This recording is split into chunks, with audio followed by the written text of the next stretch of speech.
அந்த கிரியேட்டர் உங்களுக்குள்ள இருக்கிறவர் இருக்காரா, இல்லை அவர் வந்து ஓய்வு எடுத்துட்டு நடிகரா மாறிட்டாரா, முழு நேரம் நடிகரா? நானும் பார்க்கும்போதெல்லாம் சொல்கிறேன், ஏதாவது ஒரு படம் சொல்லுங்க. என்னை ரெக்கக்னைஸ் பண்ணல அப்படின்னு எனக்கு ஒரு சின்ன வருத்தம் வந்தது சார். யாருமே கால் பண்ணி பெருசாக விஷ் பண்ணதில்லை. அந்த படம் பயங்கரமாக ஓடும்.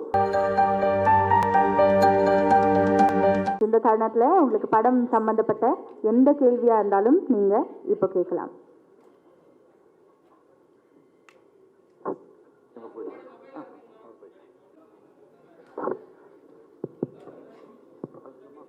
Sir sir sir sir sir இந்த படத்தில் அமீர் கான் சார் தான் வில்லன் அப்படின்னாங்க. ஏன் அவர் நடிக்க மாட்டேன்ட்டாரு? அப்புறம் அவருக்கு பதிலாக செல்வராகவன் சார் சொல்லுவீங்க. அவரோட இமேஜ் அவரோடது வேற, இவரோட இமேஜ் இவர் வேற. எப்படி ரெண்டு பேரும் செட் ஆகினது, எப்படி வந்தது? இல்லை சார், ஆக்சுவலாக ஃபஸ்ட்டு நாங்கள் தமிழ் ஆரம்பிச்சிட்டோம் சார். ஸோ செல்வா சார் எப்போவுமே வந்து எங்களோட ஃபர்ஸ்ட் சாய்ஸ் தமிழுக்கு. ஹிந்தி வேர்ஷன் வந்து பண்ணும்போது தான் அமீர் சார் வந்து கதை கேட்டுட்டு ஹிந்தி வேர்ஷனும் பண்ணலான்னு சொன்னார். அண்ட் அவர் கதை கேட்டு முடிச்ச உடனே நான் தான் அவர்கிட்ட கேட்டேன், சார் நீங்கள் இருந்தால் இப்படி அப்படின்ட்டு. அப்போது அவர் லால் சிங் சட்டாக்கு அப்புறம் 2 வருஷம் நடிக்க மாட்டேன்னு சொல்லும் போது தான் இந்த கதை கேட்டார். அப்போது அவர் ஃபுல்லாக வெள்ளதாடி, ஃபுல்லாக வெள்ளை முடியெல்லாம் வச்சு அந்த ஒரு லுக்கில் இருந்தார். ஸோ அதனால் அவர்கிட்ட கேட்கும்போது அவர் கரெக்ட், எனக்கும் அப்படி தான் தோணுச்சு கதை கேட்கும்போது. அங்கேருந்து ஒரு ஜேர்னி ஆரம்பிச்சிச்சு. அவர் செல்வா சாரோட கேரக்டரை பார்த்துட்டு அவர் சொன்னார், சூப்பர் ஆப்டாக இருக்கீங்க தமிழில், ஹிந்தியில் நான் எப்படி இருப்பேன்னு எனக்கு தெரில. ஏன்னா I come with the baggage of being a hero for so many years. So அது எப்படி ஏற்றுப்பாங்கன்னு எனக்கு தெரில. அப்புறம் அவர்கிட்ட ஒரு கொஸ்டின் ஒன்று இருந்தது, மாரல் கொஸ்டின். அது அவர் அந்த மாரல் கொஸ்டின் கேட்கும்போது ரொம்ப நியாயமாக இருந்தது. அப்போ அவர் கேட்டார், இதை மாற்ற முடியுமான்னு. அப்போ நான் சொன்னேன், சார் இந்த படத்தோட புது விஷயமே அதான், நான் அது மாற்றிட்டேன்னா படத்தோட சுவாரஸ்யம் போயிடும். அப்போது அவர் ஓகே, அப்போது நம்ம பண்ணாமல் இருந்தால் பெட்டர்னு சொன்னார். ஆனால் எதுவுமே என்கிட்ட என்கிட்ட இந்த கூலி படத்தோட ரிலீஸ் வரும்போது நாங்கள் ஒரு நைட் ஒன்றா உட்காரும்போது தான் சொன்னார், உனக்கு என்கிட்டயே மாற்ற முடியாதுன்னு சொல்கிற தைரியம் இருந்தது பார்த்தியா, அதுதான் எனக்கு பிடிச்சது அப்படின்னாரு. So that is something I think, அதுதான் என் கதைகள்னு நான் சொல்லுவேன். அண்ட் இதுதான் அவரோட ஜேர்னி. பட் ஆல்வேஸ் தமிழ் வெர்ஷனாக தான் இருந்தது. அது வேறு லாங்குவேஜ் கொண்டு போகலான்னு சொல்லி தான் சைமல்டேனியஸாக ஷூட் பண்ணலான்னு அந்த வெயிட்டிங் பீரியடில் தான் எங்களுக்கு அந்த ஐடியா வந்தது. ஸோ மற்றபடி ஒன்றும் இல்லை sir. Correct sir. Tamil Aryan வந்து திராவிடர்களுக்கு எதிரான படம் அது இல்லை சார், இட்ஸ் அந்த ஒரு கான்டெக்டே இல்லை sir. Like you said, it could be a name. We are just putting it forward as ஒரு நேம், ஒரு பேராக தான் வச்சிருக்கேன் sir. Nothing more to it. Sir தமிழில் பேசுவீங்களா? ஆமாம், தமிழ் படம் எடுத்துருக்கீங்க, இப்போ தமிழில் பேசுங்களா? ஆடியன்ஸ் கண்டிப்பாக சார், கண்டிப்பாக பேசலாம். செல்வராகவன் சார், எல்லா படத்துலையுமே வில்லனாகவே வந்துட்டு இருக்கீங்க. நல்ல வேஷம் எப்போ எதிர்பார்க்குறது?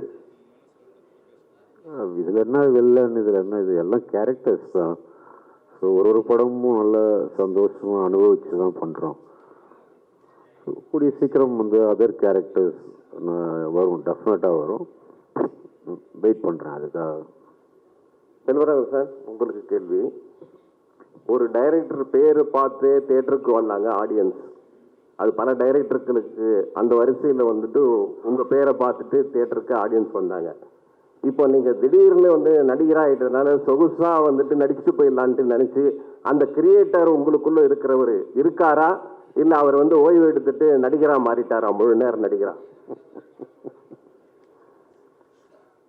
எப்பவுமே டைரக்டர் தாங்க.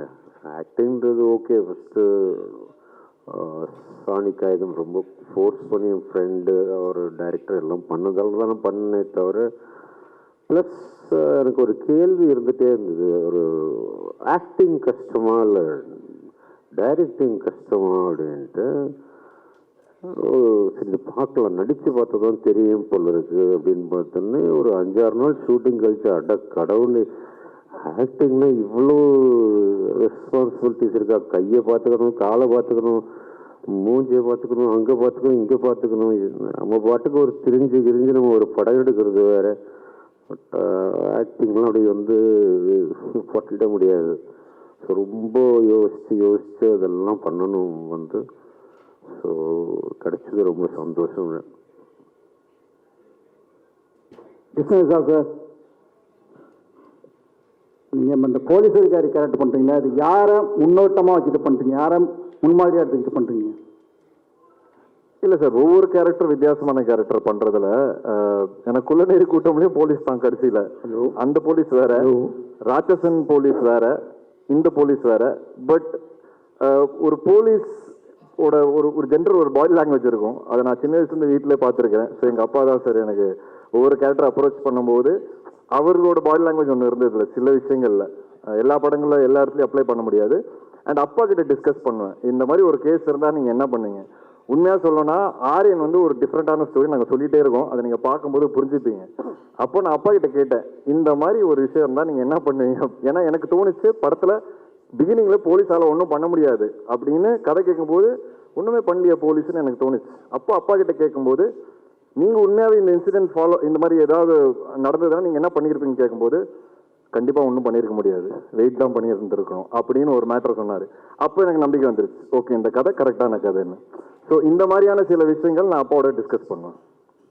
Yeah, my question to Shraddha. Shraddha, you are the most overwhelming actress in the industry and your ability to fit in any character. You have a penchant to do all kinds of roles, but personally I feel you have a strong liking to fill in the crime subjects. Any particular reason for that? And you are doing a great job on that. Thank you so much, sir. அப்படி ஒன்றும் இல்லை. அதாவது it's not like I am attracted to dark subjects. அது ஏதோ people see me in that perspective and I seem to be pulling it off. It's a stereotype of a good nature, I feel. And I mean, honestly, it is something I enjoy doing, but I'm also always on the lookout for lighter subjects just to show diversity. But thank you so much for your compliments, sir. Thank you. Sir Karunakaran sir, உங்களுக்கு தான் question. Sir இங்கே தான் இருக்கீங்க. சொல்லுங்க sir. இங்கே தான் இருக்கீங்க, ஆனால் உங்களை பார்த்து ரொம்ப நாளாக நம்ம வீட்டில் பார்க்க முடியுது சேனல்ஸில். அதனால தான் சினிமாவில் கேட்பேன். ஏன்னா நீங்கள் ஒரு நல்ல நடிகர். என்ன சொல்ல போனால் ஹீரோவுக்கு ஈக்குவலான நடிகர் நீங்கள், எந்த ஹீரோவாக இருந்தாலும். ஏன் சினிமாவில் ஒரு கேப் விட்டு வச்சுருக்கீங்க இப்போ? இல்லை சார், அது நானாக எதுவும் பிளான் பண்ணல சார், அதுவாக உங்களுக்கு தெரியும். ஆக்சுவலாக என்ன சொல்லணும்னா உண்மையை சொல்லிடுறேன். இப்போ கேட்டிருக்கீங்க, என்னோட ஃபர்ஸ்ட் ரிலீஸ் கலகலப்பு, அதுக்கப்புறம் பார்த்தீங்கன்னா பீஸா, சூதுகோவம், ஜெகர்தண்டா, இன்டர்நெட் நாளை, யாமருக்க பயமே. ஸோ நான் என்ன நினச்சேன்னா இப்படி தான் இருக்கும் சினிமான்னு நினச்சேன், எல்லாமே பிளாக் பஸ்டர். அதுக்கப்புறம் இந்த ஜேர்னியில் தான் பார்த்தேன் அப்ஸ் அண்ட் டவுன்ஸ் எல்லார் கெரியர்லேயும் இருக்கும் அப்படின்ட்டு. விஷ்ணுக்கு நல்லா தெரியும், நிறைய வாட்டி நான் விட்டுட்டு போயிடணும்னு முடிவு பண்ணிட்டேன். சினிமா வேண்டாம் எனக்கு, நான் இது மாதிரிலாம் பார்த்தது இல்லை. இந்த மாதிரி என்னென்னா சக்ஸஸ்ஃபுல் ட்ரீட்மெண்ட் வேறு மாதிரி இருக்கும், டவுன்ஃபாலில் ஒரு மாதிரி இருக்கும். பட் நான் போயிடணும்னு நினச்சேன். விஷ்ணு தான் பிடிச்சி இல்லை நீ பண்ணு, இப்படி தான் இருக்கும் கெரியரில், சில படம் நல்லா வெற்றி பெறும், இதில் மிக்ஸாக தான் இருக்கும், பட் போகாத நீ நல்லா ஆர்டிஸ்ட் அப்படின்னு சொல்லி என்னை எழுத்து பிடிச்சி இப்போ எப்படி பண்ணியிருக்காருன்னா அவரோட கம்பெனிலேயே அடுத்த மாதம் டே கிளாஸ் இருக்குது எனக்கு, வந்து தெரியும். ஸோ கட்டா குஸ்தி 2வும் இன்னொரு படமும். ஸோ அப்படி ஸ்டார்ட் பண்ணி விட்டு இன்ஜின் இப்போ கொஞ்சம் நல்லாவே ஃபார்மில் இருக்குது வண்டி. கண்டிப்பாக இன்னொரு 2-3 இயர்ஸ் நல்லா ஓடும். ஜிடி நாயுடு படத்தில் நான் ஒரு முக்கியமான ரோல் பண்ணுறேன். அதுக்கு காரணம் விஷ்ணு தான். ஏன்னா ஓஹோ இந்த பேபியில் நான் ஒர்க் பண்ண பார்த்துட்டு கிருஷ்ணா சார் என்னை கூப்பிட்டாரு. So thank you Vishnu, thank you so much. So அடுத்த வருஷம் கொஞ்சம் பிஸியாக தான் சார் இருப்போம். அடுத்த மாதம் வாவாதியாரில் மீட் பண்ணுவோம். ஸோ இன்னும் ஒரு 2-3 இயர்ஸ் நிறைய படங்கள் பண்ணுவேன்னு நினைக்கிறேன். தேங்க்யூ. வாழ்த்துக்கள் சார். தேங்க்யூ சார் விஷ்ணு சார்ட்ட கொடுங்க. சார் இப்போ கேட்டாங்க, நான் முன்னாடியே அந்த கேள்வி உங்கள்கிட்ட கேட்டிருக்கிறேன், உங்களுக்கும் டைரக்டருக்குமான கேள்வி இது. அந்த ஆரியன் வந்து திராவிடர்களுக்கு எதிரான படமான்னு கேட்டாங்க. திராவிடர்கள் கொண்டாடுற படமா இருக்குமா ஆரியன்? ஏன்னா இங்கே ஒரு இது போயிட்டு இருக்கு, அதனால தான் கேட்குறோம் சார். என்னோட வியூ கொஞ்சம் இந்த மாதிரி விஷயங்கள் கொஞ்சம் different sir. I believe everybody is a human being first. I think that நம்ம ஒரு காலங்காலமாக ஒரு விஷயம் இருக்கிறதுனால நிறைய டிவிஷன் இருக்குது சார் மக்களுக்கு நடுவில். பட் எல்லாருமே end of the day human beings தான் சார். ஸோ இந்த படம் எல்லாருக்கும் பிடிக்கும்னு நான் நம்புகிறேன். இந்த என் பையன் பேர் சார், அதை நான் எதுவுமே யோசித்து வைக்கல, என் ஒய்ஃப் தான் வச்சாங்க. ஸோ அது எதிரா ரைட்டா ராங்காலாம் எனக்கு தெரியாது சார். என் ஒய்ஃப் ரஜினி, எக்ஸ் ஒய்ஃப், அவங்க வந்து ஆரியனோட அம்மா, அவங்க தான் இந்த பேரை செலக்ட் பண்ணாங்க. ஸோ அதனால் வந்து எனக்கு நீங்கள் இப்படி கேட்டிங்கன்னா சொல்ல தெரியாது சார். என் பையனோட பேர் சார் எல்லாருக்கும் பிடிக்கும் சார். கண்டிப்பாக சார். டைரக்டர் சார் உங்கள் பதில்? சார் அதே தான் சார். பட் அது இந்த படத்துக்கு ரிலீஸுக்கு அப்புறம் நான் டீட்டெயிலாக பேசுகிறேன் சார். அப்போது கொஞ்சம் டீட்டெயிலாக பேச முடியும், அதனால தான் சார். செல்வராகவன் சார் உங்களுக்கு, ஏன்னா உங்களை இந்த மாதிரி இடத்துல தான் கேட்க முடியும், பார்க்க முடியும், அதனால தான். ஒன்றும் இல்லை சார், அதாவது இந்த தனுஷும் நீங்களும் ரொம்ப சேர்ந்து நடிக்காமல் இருக்கிறதுக்கான கண் திருஷ்டி பட்டுரும் அப்படிங்கிற மாதிரி. ஏன்னா நீங்கள் பெரிய நடிகர் ஆகிட்டீங்க, அவர் கூப்பிட மாட்டேங்கிறாரா இல்லை கூப்பிட்டு நீங்கள் போக மாட்டேங்கிறீங்களா? ஒரு படம் தாங்க கூப்பிட்டாரு, அதுக்கப்புறம் கூப்பிடவே மாட்டேங்கிறாரு. நானும் பார்க்கும்போதெல்லாம் சொல்கிறேன், ஏதாவது ஒரு படம் சொல்லுங்கன்னா நீங்கள் அவர்கிட்ட தான் கேட்குறேன், ஏன் கூப்பிட மாட்டேங்கிறாருன்னு. விஷ்ணு சார், சார் இப்போ முத்த காட்சிகள் வேணான்னு சொன்னீங்க, அதுக்கு நீங்கள் ஒத்துக்குறீங்க. ஆனால் வந்து ஒரு நல்ல ஒரு ஹீரோயின் வந்து முத்த காட்சி வேணான்னு சொன்னால் ஒரு ஆக்டர் வந்தால் மாற்றிடுவாங்க. நீங்கள் ஏன் அது மாற்றலை, என்ன பண்ணீங்க? முத்த காட்சிகள் வேணான்னு சொன்னோடனே நீங்கள் ஒத்துக்கிட்டீங்க அவங்க ஒரு புது ஹீரோயினுக்காக. இப்போ நீங்களே வந்து ஒரு டேரக்டர் வந்து முத்த காட்சி கம்பல்சரி வைக்கணும் ஒரு நல்ல ஹீரோயின் சொல்லும் போது அவங்க வேணான்னு சொன்னால் நீங்கள் என்ன ரியாக்ட் பண்ணியிருப்பீங்க? இல்லை சார், இந்த டைமில் வந்து நான் டைரக்டர்கிட்ட பேசிக்கோங்கன்னு சொல்லியிருப்பேன். இதில் என்னென்னா சார், இதுக்கு ஒரு சில படங்களுக்கு ஒரு சில விஷயங்கள் தேவைப்படும் சார், சில விஷயம் கண்டிப்பாக தேவைப்படாது. அது ஒரு எக்ஸ்ட்ரா எலிமெண்ட் தான். இந்த படம் பொறுத்த வரைக்கும் எங்களுக்கு அது ஒரு எக்ஸ்ட்ரா எலிமெண்ட்டாக தான் இருந்தது தவிர்த்து இந்த படம் அது இருந்தால் தான் ஓடும், இல்லை அது இருந்தால் தான் ஒரு ரிலேஷன்ஷிப்பை சொல்ல முடியுங்கிறது கிடையாது. அதனால் அதை நானும் டைரக்டர் ஸ்பாட்லேயே பேசிட்டு டிசைட் பண்ணி இதுக்கப்புறம் அப்படி ஷூட் பண்ண வேணாம்னு நாங்கள் டிசைட் பண்ணோம். ஏன்னா அவங்களோட கரியர் கிராஃப்னு ஒன்று இருக்குது சார். அந்த கரியர் கிராஃப் அவங்களுக்கு நான் என்ன ஆசைப்படுவேன்னா சார், நம்ம படங்கள் எல்லாருமே வளரணும்னு தான் ஆசைப்படுவேன். ஸோ அந்த ஒரு விஷயம் தூக்குறதுனால அவங்க வளர போகிறாங்கன்னா ஃபியூச்சரில் அவங்களுக்கு வேறு விதமான கேரக்டர்ஸ் வரும் அப்படின்னா அந்த ஒரு சின்ன விஷயம் பண்ணுறதுல தப்பே கிடையாது. பட் அது கண்டிப்பாக படத்துக்கு முக்கியம் அப்படின்னா நான் கண்டிப்பாக டைரக்டர் கிட்ட பேசிக்கோங்க சொல்லியிருப்பேன் சார். நாட் ப்ராஜெக்ஷன் புரியுது ஸ்ட்ராட்டஜி, ஆனால் குழந்தையோட வந்து அரெஸ்ட் பண்ணி உங்களை கூப்பிட்டு வராங்க, அது என்ன ஸ்ட்ராட்டஜி? இல்லை சார், ஸ்ட்ராட்டஜி ஒன்றும் கிடையாது. எனக்கு வந்து என் பையன் இந்த ஃபங்க்ஷனுக்கு வரணும்னு ஆசை சார், அவ்வளோதான். ஸோ அவர் எப்படி வந்தால் நல்லா இருக்கும்னு யோசித்தேன். அவர் பேரில் படம் பண்ணுறேன், ஸோ அவர் என்னை அரெஸ்ட் பண்ணி கொண்டு வந்தால் நல்லா இருக்கும்னு நினச்சேன். நான் இந்த படம் மட்டும் ஓடலன்னா உன்னை சாவடிச்சிருங்கிற அளவுக்கு தான் அதோட இன்டெரக்ட் மீனிங். அதனால் ஒரு போலீஸாக கூப்பிட்டு வந்தேன். அண்ட் என் சின்ன வயசில் என்கிட்ட ஒரு ஃபோட்டோ இருக்குது. எங்கள் அப்பா போலீஸ் ட்ரெஸ் போட்டிருப்பாரு, நான் ஒரு சின்ன வயசு போலீஸ் ட்ரெஸ் போட்டிருப்பேன். அதே ஃபோட்டோ வந்து இன்னைக்கு எடுக்கணும்னு ஆசைப்பட்றேன். என்னோட போலீஸ் ட்ரெஸ் மேலே இருக்குது, மேலே போய் அவர் இன்னைக்கு போட்டிருக்காரு. சேர்ந்து அதே மாதிரி ஒரு ஃபோட்டோ ரெப்ளிகேட் பண்ணணும்னு நான் ஆசைப்பட்றேன். அதனால் அவர் அந்த ட்ரெஸ்ஸில் கூப்பிட்டு வந்துருக்கேன் சார். அப்புறம் அமீர் கான் வந்து நீங்கள் பேசியிருக்கீங்க. அமீர் கான் வந்து தமிழில் நடித்த உடனே ஒரு கூலி படம் வந்து ஃபெயிலியர் ஆயிடுச்சு. அதை பற்றி சொல்லியிருக்காரு ஒரு இன்டர்வியூவில், என்னை எடுத்து போயிட்டு வந்து வேஸ்ட் பண்ணிட்டாங்கன்ட்டு. உங்கள்கிட்ட ஏதாவது சஜஷன் சொன்னாரா, இல்லை வந்து அதனால தான் வந்து கேன்சல் பண்ண தமிழில்? சார், அவர் அந்த மாதிரி ஒரு இன்டர்வியூ கொடுக்கவே இல்லைன்னு சொன்னார் சார்.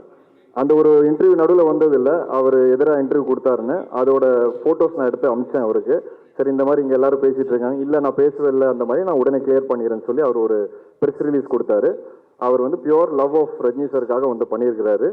அண்ட் அவர் ஹாப்பி தான். இப்போவும் வந்து நான் வந்து அங்கே நடித்ததுக்கு அந்த சீன் நான் ரஜினி சாருக்காக எக்ஸ்க்ளூசிவாக வந்து பண்ணியிருக்கிறேன். I am very happy. I have no nothing in my ஹார்ட்னு எனக்கு சொல்லியிருக்காரு.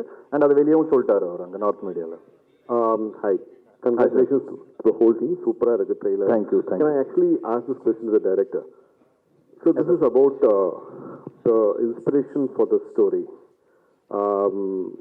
Ideally, I should be asking both of you because both of you scripted it together. Can you throw a little more light on what sparked off the idea, the amount of time that went into writing the script, and how you came up with the whole concept? So the original idea was conceived probably 10 years ago. And at that time, the idea is a little unique. And we didn't know if it could be made into a film. And then we wrote a version of it. And then we were inspired from some of the incidents that has happened. There are some real life incidents that has happened which we have taken reference to. Again, the details which I'll be happy to discuss after the release because they are key to the film. And then the actual writing process took us, the discussions took us like 2 years, wherein like me and Manu, we are going back and forth. And the actual writing process took us like something around 3 months. So, and again, what has happened is in the 2 years or the 3 years that we had been working on, there are a lot of things that have changed. Like the way the films are made, the styles, the treatment, the things, the technology, all of it has changed. So in the November version, when we went for shoot, we had made updations regarding that. So that's how the process of writing has been. Sir, Vishnu Vishal சாருக்கு ஒரு கேள்வி sir. இங்கே sir, sir படத்தில் உங்களோட character பேர் வந்து அறிவுடை நம்பி அப்படின்னு இருந்துச்சு. அந்த நேம் பேட்சில் பார்க்கும்போது ரஜினி சாரோட பேர் வந்து அந்த பழைய தில்லுமுள்ளு படத்தில் வந்து அந்த அறிவுடை நம்பி இருக்கா, அதை வச்சு தான் வச்சுங்களா ரஜினி சார் கோசம் வைக்கணுமேன்றதுக்கு, இல்லைன்னா நீங்கள் யதார்த்தமாக வச்சது? இல்லை சார், நான் அது டிசைட் பண்ணல, டைரக்டர் தான் டிசைட் பண்ணார். ஸோ நீங்கள் இதை அவர்கிட்ட நான் கொடுத்துட்றேன். இப்போ டேரக்டர் சொன்னால் நல்லாயிருக்கும். So there could be some inspirations behind that name. Yes, you are probably in a right track. Yeah. Thank you. Yeah, thank you.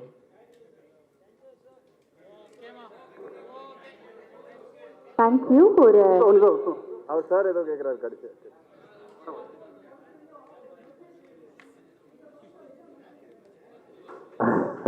Sir கண்டிப்பாக இந்த படத்துல இருக்கு. நான் எப்பவுமே அடிக்கடி சொல்லுவேன், I believe cinema influences the society. நான் நிறைய வாட்டி சொல்லியிருக்கிறேன். அது நம்ம எல்லா படத்துல மெசேஜ் சொல்லணும்னு அவசியம் கிடையாது.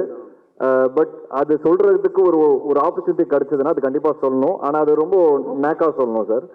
அண்ட் கெடுக்கக்கூடாது சினிமா மூலியமா, அதுவும் நான் ரொம்ப நம்புறேன். இந்த படத்துலேயே ஒரு சின்ன மெசேஜ் இருக்கு. அது இப்போ சொல்ல முடியாது. நீங்க பார்த்து சார் இல்லை சார் இப்போ சொல்ல முடியாது. ஏன்னா அது சொல்லிட்டேன்னா உங்களுக்கு அந்த சுவாரஸ்யம் பிரேக் ஆகிடும். ஸோ அது வந்து நீங்கள் படம் பார்த்து தெரிஞ்சது கண்டிப்பாக ஒரு நல்ல மெசேஜ் இருக்கு. சார் கடைசியாக ஒரு கேள்வி. நீங்கள் சினிமாவுக்கு வந்து ஒரு 15 வருஷம் இருக்கு, 20 படம் பண்ணிட்டீங்க. ஒரு பேட்டியில் வந்து எனக்கு யாருமே சினி இண்டஸ்ட்ரியில் ஹெல்ப் பண்ணுறது இல்லை, நான் தனியாக வளர்ந்தேன், நடிகர் நடிகைகள் ஹெல்ப் பண்ணேன்னு ரொம்ப உருக்கமாக சொல்லியிருக்கீங்க. ஏன் ஹெல்ப் பண்ண மாட்டேங்காங்க, என்ன காரணம்? இப்போ யாராவது ஹெல்ப் பண்ணுறாங்களா? இல்லை சார், ஹெல்ப்னு இல்லை, என்னை ரெக்கக்னைஸ் பண்ணல அப்படின்னு எனக்கு ஒரு சின்ன வருத்தம் வந்தது சார். ஏன்னா என்னோட ஒவ்வொரு படமும் வந்து நான் ஒரு படமாக கன்வெர்ட் பண்ணுறதுக்கு 1 வருஷம் 2 வருஷம் ஆயிடுது சார். இப்போ கட்டா குஸ்தியே பார்த்தீங்கன்னா 6 ப்ரொடியூசர் மாறிச்சு. வேலன் வந்துட்ட வெள்ளக்காரன் 4 ப்ரொடியூசர் மாறிச்சு. எஃப்ஐஆர் இப்போ அவர் சொன்னார் பாருங்க 3 ப்ரொடியூசர் மாறிச்சு. ராட்சசனுக்கு அப்புறம் எனக்கு 9 படம் ட்ராப் ஆச்சு. ஐ டோன்ட் டிசர்வ் ஆல் திஸ்ன்னு சொல்ல வரேன். ஸோ அந்த வலியும் அந்த வருத்தம் எனக்கு இருக்கு. அதனால தான் சார் ஃபுல் ஃப்ளெஜ் ப்ரொடியூசராக மாறினேன். இப்போ மாறும்போது எஃப்ஐஆர் கட்டா குஸ்தி ஒரே வருஷத்தில் ஹிட்டு கொடுக்குறேன். திருப்பி வெளியே போய் படம் பண்ணலான்னு பார்த்தா 3 வருஷம் ஓடிச்சு சார். திருப்பி என் படம் திருப்பி கையில் எடுக்கும்போது தான் ஆரியன் ஒரே வருஷத்தில் திருப்பி வர ஸ்க்ரீனுக்கு. அதனால இப்போ அடுத்த 5 படம் நான் என் ப்ரொடக்ஷன் தான் பண்ணேன், வெளியே பண்ண மாட்டேன்னு நான் டிசைடே பண்ணிட்டேன் சார். இந்த ஒரு வருத்தம் தான் சார் எனக்கு. இது ஒருத்தர் மேலே இருக்குன்னு கேட்டிங்கன்னா கிடையவே கிடையாது. இது ஜென்ரலாக என்னோட ஃபீலிங், இது என்னோட வருத்தம். அப்புறம் நடிகர்கள் பற்றி நீங்கள் கேட்டீங்க, அப்படி நான் ஒன்றும் சொல்ல. பட் என்னன்னா சார், என்னோட படம் ரிலீஸ் ஆகும்போது எனக்கு ஒரு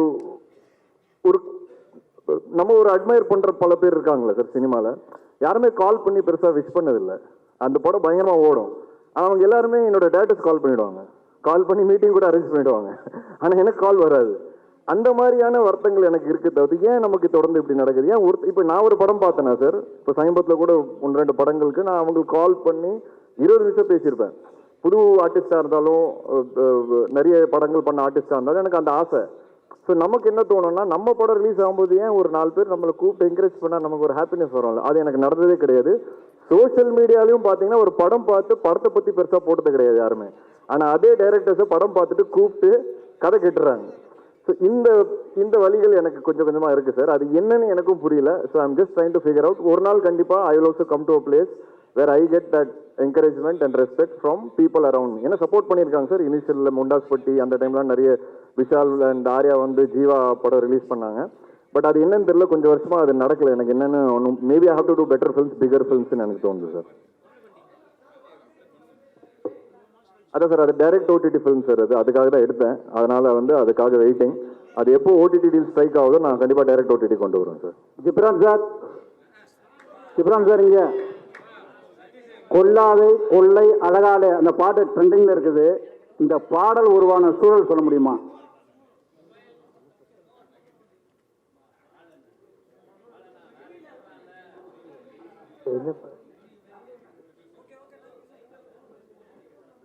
என்ன பாட்டு?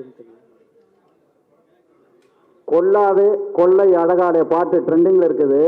இந்த பாடல் உருவான சூழல் பற்றி சொல்ல முடியுமா? I'm the guy. Okay. ஆமாம், I'm the guy. Okay.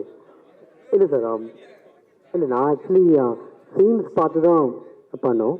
And அது எப்படி சொல்கிறது? சரி, ஓகே. இல்லை சார், பிகாஸ் ஒரு ஃபர்ஸ்ட் லவ் பற்றி ஓகே. ஹீரோ கேரக்டர் வந்து ரொம்ப சீரியஸான ஒரு கேரக்டர். அண்ட் அவரோட கேரக்டர் சேஞ்சஸ் இந்த பாட்டில் மட்டும்தான் அவர் கொஞ்சம் சிரிப்பார். ஸோ அதனால் அவருக்குள்ளே ஓகே லவ் வந்து ப்ளூம் ஆகுது அப்படிங்கிறத வச்சு தான் அந்த கான்செப்ட் பண்ணோம். ஸோ ஆக்சுவலி 2 ஆப்ஷன் கொடுத்தேன், 2மே எடுத்துக்கிட்டாங்க. ஸோ அப்படி தான் வந்துச்சு சார். தேங்க்யூ. ரொம்ப நன்றி ஜிப்ரான் சார்.